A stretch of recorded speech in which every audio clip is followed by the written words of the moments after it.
आप सभी लोगों का फिजिक्स फैक्टर चैनल में स्वागत है। सब्सक्रिप्शन फ्री है बच्चों, तो सब्सक्राइब करें मेरे यूट्यूब चैनल को और बेल बटन दबाना बिल्कुल मत भूलना, जिससे आपको मिलेंगे फिजिक्स के सारे लेटेस्ट वीडियो सबसे पहले। हेलो दोस्तों, आज हमारा 20वां लेक्चर है इलेक्ट्रोस्टैटिक्स 1 का, और इस लेक्चर में हम पढ़ेंगे टाइम से related problem, basically time period से रिलेटेड प्रॉब्लम्स, जिसको कि हम बोलते हैं टनल प्रॉब्लम्स भी। ठीक है, तो आज के लेक्चर में उसी को देखेंगे, टनल प्रॉब्लम्स या फिर टाइम पीरियड से रिलेटेड प्रॉब्लम्स। सो सपोज किस तरह क्वेश्चन आएंगे, सपोज हमारा एक पूरा चार्ज सॉलिड स्फीयर है और उसके बीच में कोई टनल है, मतलब कोई थीन सी या फिर एक सिलेंड्रिकल छोटा सा रास्ता है, और उस रास्ते पे हम कुछ चार्जेस को रखेंगे, उसको ऑसिलेट करा के देखेंगे। तो उस तरह के क्वेश्चंस इस टॉपिक में बनेंगे।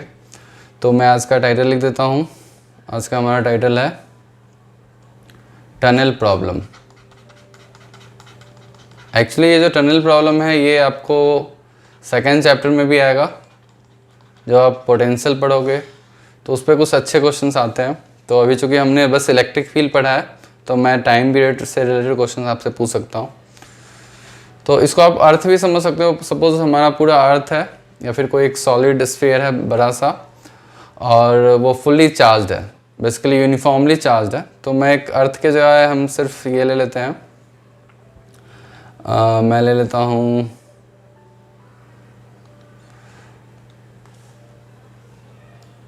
एक बड़ा सा लार्ज स्फीयर। ठीक है, ये मैंने ले लिया,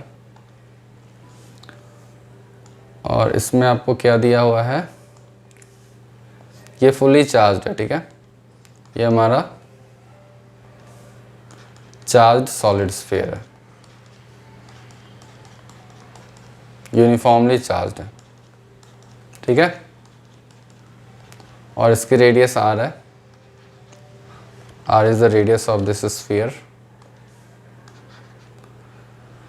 and rho is the surface, I mean the volume charge density. तो rho कूलम पर मीटर की उसकी चार्ज डेंसिटी है। ठीक है, और इसके बीच मैंने एक टनल बनाया है। मैं एक टनल आपको बनाता हूँ।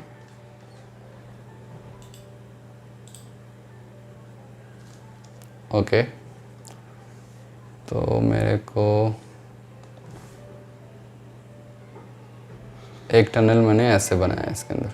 तो मैं थोड़ा बड़ा बना दिया हूँ, लेकिन आप मतलब एज्यूम कर लो कि काफ़ी इसकी थिकनेस काफ़ी कम है। ठीक है, इसका डायमीटर काफ़ी कम है। थोड़ा सा और बड़ा मैं कर देता हूँ।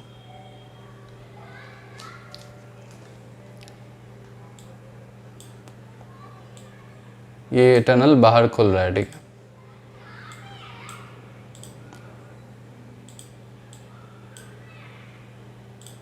ये टनल कहाँ चला गया?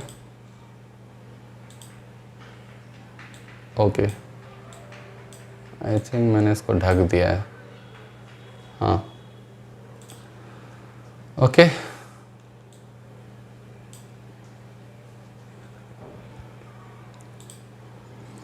अब आपको क्या गिवन है?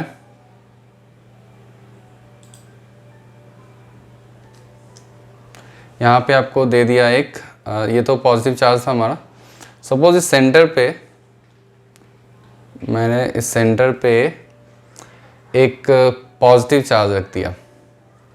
सपोज मैं सेंटर पे एक पॉजिटिव चार्ज रख दूंगा, और फिर इसको मैं डिस्प्लेस करूंगा यहाँ x डिस्टेंस। तो क्या होगा इसके साथ?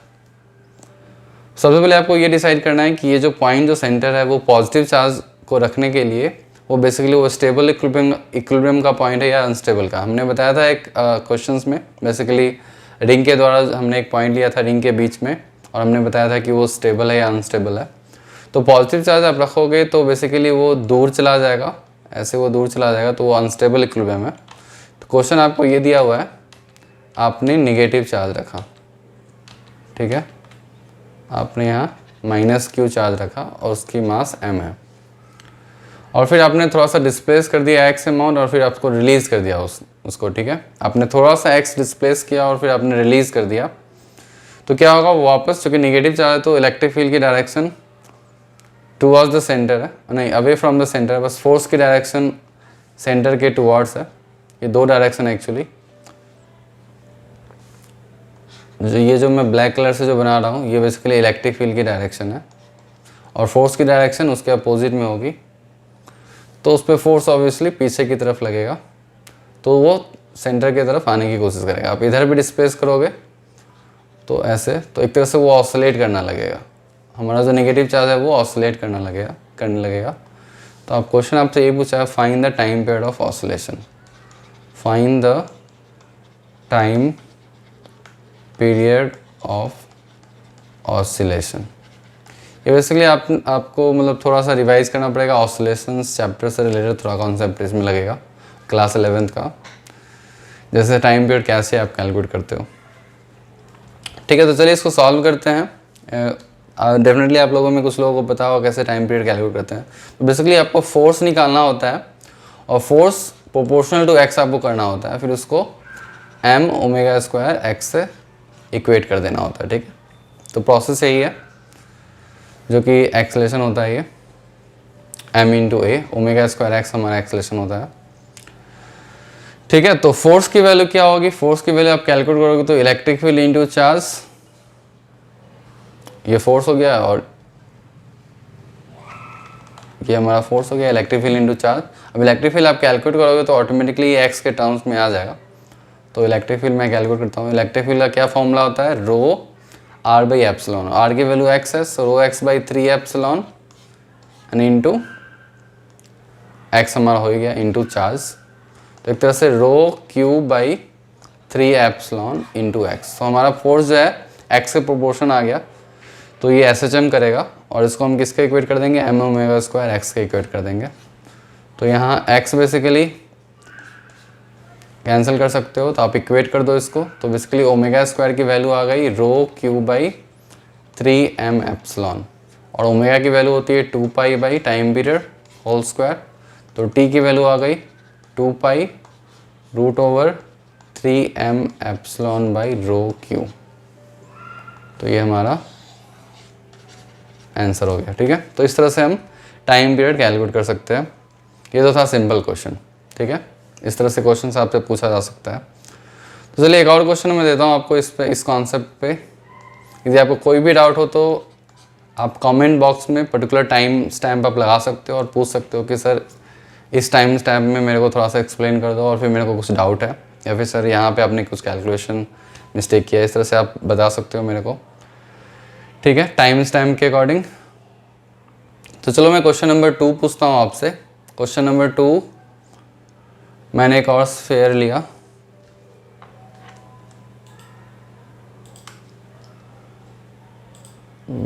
ठीक है, मैं येलो कलर का स्फीयर इस बार ले लेता हूँ।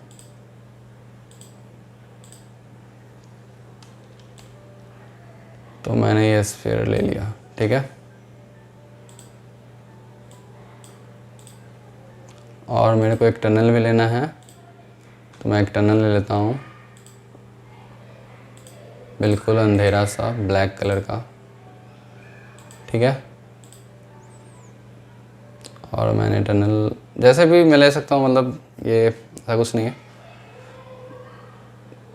तो मैं कुछ ऐसा मैंने टनल ले लिया। ठीक है, अब यहाँ पे मैं थोड़ा सा इसको रोटेट कर दूँगा, किसी डायरेक्शन में मैंने ले लिया टनल। ठीक है, तो सपोज ऐसा मैंने टनल ले लिया, इसको थोड़ा एक्सटेंड कर दो, आप चाहो तो बाहर निकाल दो। ठीक है, तो ये मेरा टनल है। अब चलिए मैं क्वेश्चन बताता हूँ आपको। क्वेश्चन क्या है, क्वेश्चन है कि ये पॉजिटिवली चार्ज है, ये पॉजिटिवली चार्ज है, तो आप निगेटिवली चार्ज भी ले सकते हो, किसी तरह भी क्वेश्चन पूछा जा सकता है। ये पॉजिटिवली चार्ज स्फीयर है और इसकी रेडियस r है, इसकी रेडियस r है। सेंटर में बना देता हूँ, यहाँ पे सेंटर है इसका, और इसकी रेडियस r दी हुई है आपको। ठीक है, और ये जो डिस्टेंस है, ये डिस्टेंस आपको r/2 दी हुई है, और इस पॉइंट पे P पॉइंट पे मैंने एक चार्ज को रख दिया और मैंने नेगेटिव चार्ज को रख दिया क्यू को रख दिया और इसकी डेंसिटी है रो कूलम पर मीटर क्यूब। अब मैं निगेटिव चार्ज को डिस्प्लेस करूंगा तो क्या होगा, फर्स्ट सबसे पहले आपको ये चेक करना है वो ऑसिलेट करेगा या नहीं, whether this negative charge will perform S H M और नॉट, ऑसिलेट करेगा या नहीं। यदि स्टेबल इक्विलिब्रियम होगा तभी वो ऑसिलेट करेगा। तो मैं क्विकली चेक करता हूँ, यदि मैं नेगेटिव चार्ज रख दिया, इलेक्ट्रिक फील्ड की डायरेक्शन कुछ इस तरह है तो वो अपोजिट में फोर्स लगाएगा तो यस ऑसिलेट करेगा। तो क्वेश्चन आपसे यही पूछा है, फाइन मैंने इसको x डिस्प्लेस कर दिया, x amount, so find the time period of oscillation, find the time period of, और इसकी मास भी m दी हुई है, ऑसिलेशन। ठीक है, तो ये आपको कैलकुलेट करना है। तो सेम मेथड से आप ट्राई करो इसको सॉल्व करने की। तो चलिए इसको हम सॉल्व करते हैं। तो मैं यहीं इसी डायग्राम में सॉल्व कर देता हूँ। तो मैं ऐसे ही एक रैंडम ले लिया, मतलब थोड़ा सा डायग्राम अच्छा बने उसके लिए मैं एक रैंडम यहाँ पे पॉइंट ले लिया और इसकी डिस्टेंस मैंने x ले लिया। ठीक है, अब यहाँ पे जो फोर्स लगेगा वो बेसिकली इलेक्ट्रिक फील्ड इस डायरेक्शन में लगेगा, रेडियली आउटवर्ड। तो फोर्स की डायरेक्शन बिल्कुल अपोजिट में होगी। ठीक है, तो फोर्स की जो डायरेक्शन होगी वो इस डायरेक्शन में होगा फोर्स, और आप यहाँ पे एक एंगल एज्यूम कर सकते हो थीटा। तो आप देख सकते हो फोर्स कितने एंगल पे लगेगा, ये थीटा है, ये 90 है। इस ट्रायंगल में सपोज ये पॉइंट हमारा R है, PCR हमारा ये ट्रायंगल बन रहा है। तो ये थीटा, ये 90 माइनस थीटा, ये भी 90 माइनस थीटा होगा। यहाँ मैं एक परपेंडिकुलर ड्रा कर दूँ तो फोर्स का 2 कॉम्पोनेंट आएगा। अब ध्यान से देखोगे, फोर्स का एक कॉम्पोनेंट है जिसको हम बोलेंगे F cos थीटा, और फोर्स का एक कॉम्पोनेंट आएगा F sin थीटा इस डायरेक्शन में। ठीक है, करेक्ट। तो बेसिकली वो F sin थीटा है, उसको खींच रहा होगा, तो हम फोर्स निकाल सकते हैं। फोर्स की वैल्यू होगी हमारी F equals to F sin theta, basically F dash towards this direction is F sin theta, और F sin थीटा की वैल्यू होगी E into Q into sine theta. ठीक है, अब मेरे को ये देखना है कि ये प्रोपोर्शनल टू x है कि नहीं, तभी हम टाइम पीरियड का फॉर्मूला लगा सकते हैं। तो इलेक्ट्रिक फील्ड क्या होगी, electric field rho r by 3 epsilon, so rho into, और r की वैल्यू यहाँ पे होगी ये लेंथ CR, यहाँ r की वैल्यू होगी लेंथ ऑफ CR। तो CR की लेंथ होगी हमारी r/2 स्क्वायर, और x के टर्म्स में हम निकाल सकते हैं। इस ट्रायंगल में आप ध्यान से देखोगे ये x है और ये r/2 है, तो r की वैल्यू क्या होगी, root of x square plus r/2 whole square. तो root of x square plus r square by 4 rho r/3 epsilon into q और इंटू साइन थीटा। अब साइन थीटा की वैल्यू क्या होगी, ये हमारा थीटा है, तो x by r by x by this value. तो यहाँ पे x बाई मैं दिस वैल्यू लिखूँगा x square plus r square by 4। अब ध्यान से देखो ये कैंसिल हो रहा है, हमारा ये वैल्यू हमारा कैंसिल हो जा रहा है। तो हमारा जो एक्चुअल वैल्यू आ रहा है वो रो क्यू x बाई 3 एप्सिलॉन आ रहा है, जो कि प्रीवियस रिजल्ट से कॉमन है, और ये m ओमेगा स्क्वायर x आपको कर देना है।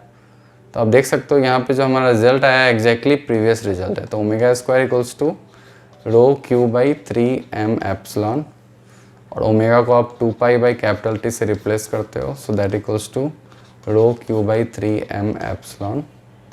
तो टाइम पीरियड की वैल्यू हो गई 2 pi root of 3m epsilon divide by rho Q. ठीक है, तो ये हमारा आंसर आ गया। तो अब ध्यान से देखो, इस दोनों क्वेश्चन को जब हमने सॉल्व किया तो टनल हमने ऐसे लिया था इस केस में, और इस केस में हमने टनल बिल्कुल सेंटर में लिया था। दोनों केस में जो हमारा आंसर आता है एग्जैक्टली सेम आता है। इसका क्या मतलब हुआ, क्या कंक्लूजन हम निकाल सकते हैं कि हम किसी भी डायरेक्शन में टनल लें, हम ऐसे ले टनल या फिर ऐसे ले टनल, कैसे भी ले टनल, टाइम पीरियड जो है वो डिपेंड नहीं कर रहा है टनल के ओरिएंटेशन पे। ठीक है, तो टाइम पीरियड की वैल्यू सेम होगी। तो इसको एज ए शॉर्ट ट्रिक आप याद रख सकते हो, और आप क्वेश्चन में डायरेक्टली अप्लाई करके क्वेश्चन को सॉल्व कर सकते हो। ठीक है, तो ये था क्वेश्चन। अब टनल पे हम अलग प्रॉब्लम्स भी करेंगे, जब हम पोटेंशियल पढ़ लेंगे तब कुछ और अच्छे क्वेश्चंस टनल पे आएंगे।